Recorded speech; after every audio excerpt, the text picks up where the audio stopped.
dans 98,5% des bureaux de vote observés, soit 621 bureaux, le scrutin se déroule normalement dans la discipline et sans incident majeur. Concernant la mobilisation des électeurs, l'affluence reste forte devant certains bureaux de vote avec de longues files d'électeurs en attente, plus de 69%, constituées majoritairement de jeunes, ainsi qu'une présence importante de femmes. Par ailleurs, dans l'ensemble des bureaux de vote visités, les électeurs en situation de vulnérabilité, à savoir les femmes enceintes ou allaitantes, les personnes vivant avec un handicap ou les personnes âgées reçoivent l'assistance requise. Concernant la présence des forces de sécurité, on note une bonne présence des forces de sécurité dans les centres observés, soit 98,1% des centres observés. Concernant les incidents, à cette étape du processus électoral, quelques incidents ont été notés. Il s'agit, entre autres, d'électeurs se présentant dans les bureaux de vote munis de leur carte qui n'ont pas pu voter du fait de l'absence de leur nom dans les listes électorales. Cela serait lié au redécoupage administratif, spécialement dans le département de Keur Massar. Des tentatives d'achat de conscience d'électeurs. Suite à l'intervention des forces de l'ordre et de sécurité, les individus identifiés ont été expulsés des bureaux de vote et de ses alentours. Des violences verbales, agressions morales, insultes et tentatives d'intimidation d'électeurs ont été notées dans certains lieux de vote. Un leader politique influent d'une localité, Touba, aurait menacé de faire usage de son arme dans un bureau de vote après une altercation avec des électeurs suite à une tentative de blocage du vote.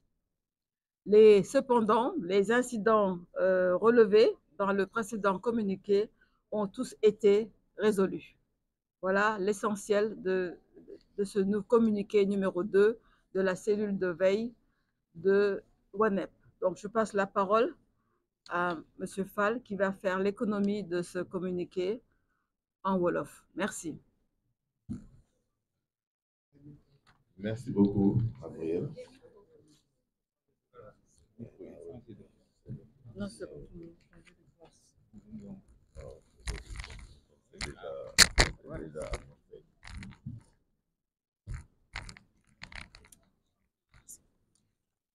waaw asalaamaaleykum suñu mbokku taskatu xabaar yi ñu ngi leen di nuyuwaat alors ñu ngi leen di jàngal communiqué bi nga xam ne def nañ ko ci kàllaama olof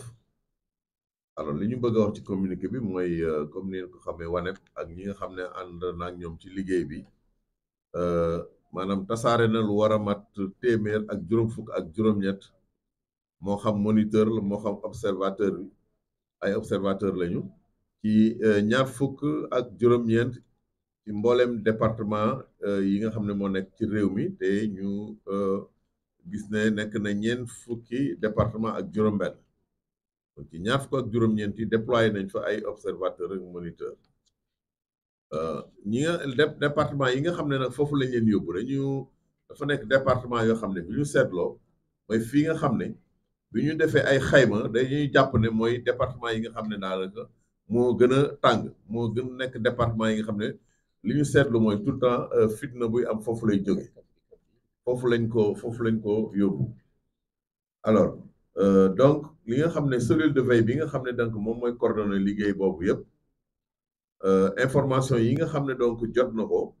ci bi ñu xëyee suba à vraiment intervalle régulier dafay jot ay information yi ñu koy traité ñu ko traité loolu moo tax donc ñuy def communiqué boobu donc di leen woo mais lii lépp dañ koy def ci cadre projet bi nga xam ne WANEP mu ngi koy déroulé ñu koy wax projet imam bu ñu jàppee ci maanaam wote bi ni mu tëddee gis nañ ne ci bureau yi nga xam ne xool nañ ko mu war a nekk maanaam boo jëlee téeméer bu nekk juróom-ñeent fukk ak juróom-ñett ak genn wàll ci xayma mu tolloog juróom-benni téeméer ak ñaar fukk ak benn bureau de vote yoo xam ne donc saytu nañ ko alors foofu gis nañ ne vraiment wote bi mi ngi dem daal ci dal ak jàmm ci wàllu électeurs yi seen taxawaay maanaam mobilisation bi yu bëri doon nañu xalaat ndax nit ñi dinañu génn wote wala duñu génn waaye gis nañ ne li ñu seetlu mooy boo demee ci bureau yi mbooloo mi bari na tubaar fakal la gis nañu vraiment ay fil yu gudd yoo xam nit ñoo xam ne dañoo rang vraiment taxaw pour bëgg a maanaam def seen devoir ou électeur et li ñu gis mooy ci fil yooyu ñooñu rang di voté bari na ci ay ndaw daanaka presque lu door a tolloog presque boo doon xayma téeméer bu nekk presque juróom-benn fukk ak juróom-ñeent ci loo xam ne ay ndaw lañu gis nañ ne tamit jigéen ñi am nañu taxawaay boo xam ne bu am solo la vraiment ci rang yi donc ndax bëgg vote ensuite li ñu gis mooy ci mbooleem bureau de vote yi nga xam ne yëpp donc visité nañ ko ñi nga xam ne maanaam dañu xaw a wàññeeku mooy suñu mbokk yam way laago wala jigéen ñi nga xam ne donc dañu wérul wala nit ñi nga xam ne maanaam dañu nekk ay nit yu mag daal ñoo xam ne dañu xaw a am ay jafe-jafe am gis nañ ne daal vraiment ñu ngi leen di jàppale pour ñuy voter xam nga loolu code électoral bi dafa am lu mu ci wax te ñi nga xam ne donc dañu nekk en situation de handicap wala ñu nekk ñoo xam ne dañu wéradi yoon may na leen vraiment ñu indil leen assistance pour ñu mën a voter loolu gis nañ ne lu am la ci wàllu ñi nga xam ne ñoo yore kaaraange gi gis nañ ne daal ci centre yi ñu observé yëpp maanaam bu ñu jëlee ci xayma téeméer boo gis ñu jël ci